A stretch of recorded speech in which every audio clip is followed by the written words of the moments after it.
Hello everyone, welcome. This is Roland from Shedding Shackles. Shedding Shackles is the name of my radio program and the website. Shedding Shackles means letting go of the baggage that's tying you down, that's holding you back, that's cramping your style. Okay, and what does this baggage consist of? What do these chains consist of? That's right, shackles are chains.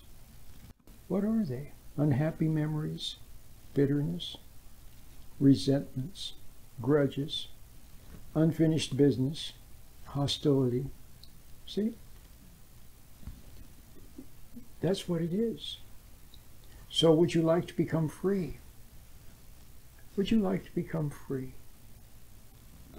Well, first thing you're going to have to look at is resentment. So I'm going to start making some short Shedding Shackles videos. I was going to say sound bites, but they're going to be 10 minutes or less. So to me, that's a sound bite. So here's what I want to say. You have to let go of resentment. You won't be able to let go of the resentment until you're willing to, okay? Until your heart softens. Now, a lot of people have a hard heart. They're impatient with their children. They have little children, and they're impatient with children. A lot of people, a lot of women resent their husband, resent her husband. See, men resent their wives. We resent our parents. We resent our father.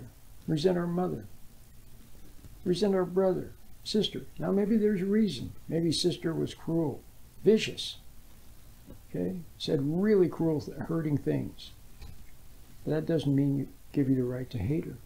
If you hate her, then you're at the same level she is. If she said something vicious and you hate her, see?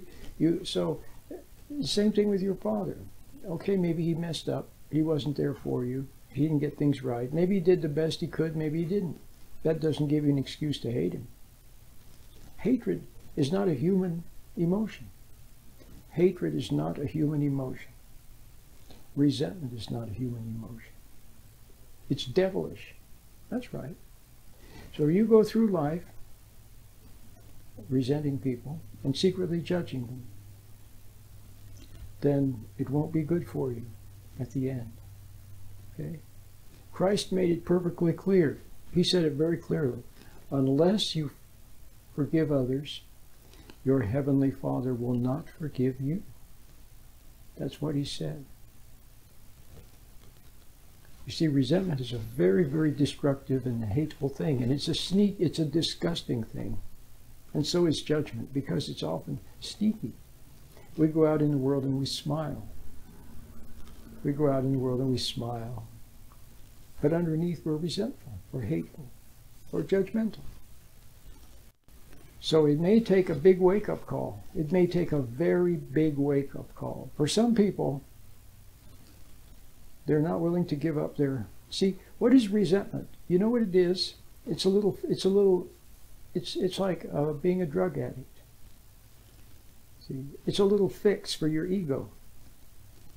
See, your ego becomes so impoverished. See, you lost it. Of course, you couldn't help it. When you were a child and people were cruel, or your father wasn't there for you.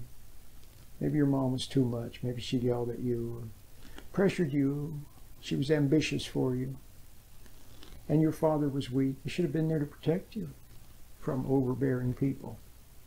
And protect you from the horrible school system and the bullies and the drug pressure and the sex pressure and the peer pressure and the ambition pressure and the study pressure and the performance pressure and the sports pressure. He was supposed to protect you, but he didn't. He was weak. So you resented him. Deep down, you resented him. And if your father wasn't there, if your parents were divorced, or you don't even know who he was, see, you can resent your father even if you don't know who he was. You resent fatherhood, which is the worst of all because it keeps you from God. It puts a block between you and God. Okay. Now there is love from God. warmth and love that can come from within. So you look for love out in the world, and what did you get? Use and abuse, disappointment. You got what seemed to be love, but it turned out not to be love. There is a real love, but to find that real love, you have to give up your little addiction to resentment and judgment. See, it's very easy to judge. For example, if you're a woman, it's very easy to judge men because they're so contemptible. See, they're like dogs. See, and their fix is for a woman to give him approval, to approve his maleness.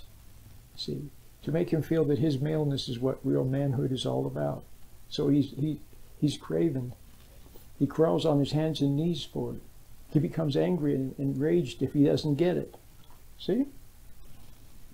So there you have men looking for their fix to reassure their wavering pride and their ego.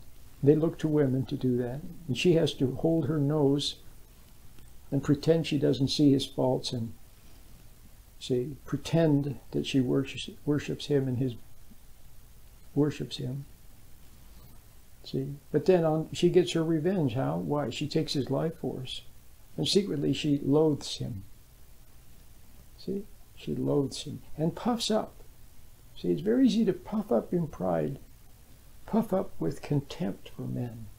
See, it's easy to, because men are contemptible, but it's not good for you. It's not good for your soul, and it blocks you from real love. So you could find real love from God, agape love, emotionless love. If you had that love, then that would satisfy. It's the one love that satisfies. So you've looked for love from food. You've looked for love from other people. It never satisfies. It only makes you more dependent on them and on it. And it gains power over you, whether it's food or alcohol or drugs or work or other people's accolades or their reassurance or their false love. See, it only makes you more dependent, more needy, and then you hate them for that. So, there it is. That's the thing. Ann Landers, when they asked her, she was a great columnist for many years, decades, famous newspaper columnist. They asked her, toward the end of her illustrious career, they said, if you could give people one piece of advice, just one piece of advice, after all these years of answering people's questions, what advice would you give them? And she said, I would tell them to be more forgiving. I would tell them to be more forgiving.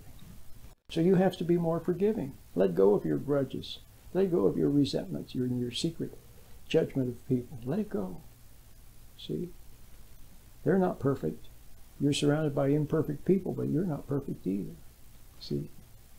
And they see your judgment. They see your they sense your contempt and your falsity. They sense it. So they judge you. See? You judge them and they judge you. There has to be more to life than that. So why don't you begin to let go of the shackles from the past and move forward to a bright future of happiness and joy, see, and peace of mind, and all many wonderful possible benefits, too numerous to mention, too wonderful to mention. But you won't know of any of them unless you're willing to give up your resentment and your grudges toward other people. Okay? Now, I do have a lot of resources. I've made many videos, video lectures. I've written books. And I also have a meditation that helps teach you how to become centered and still and begin to see things objectively. You'll be able to look at your own wrong objectively without overreacting to what you see. You just see it.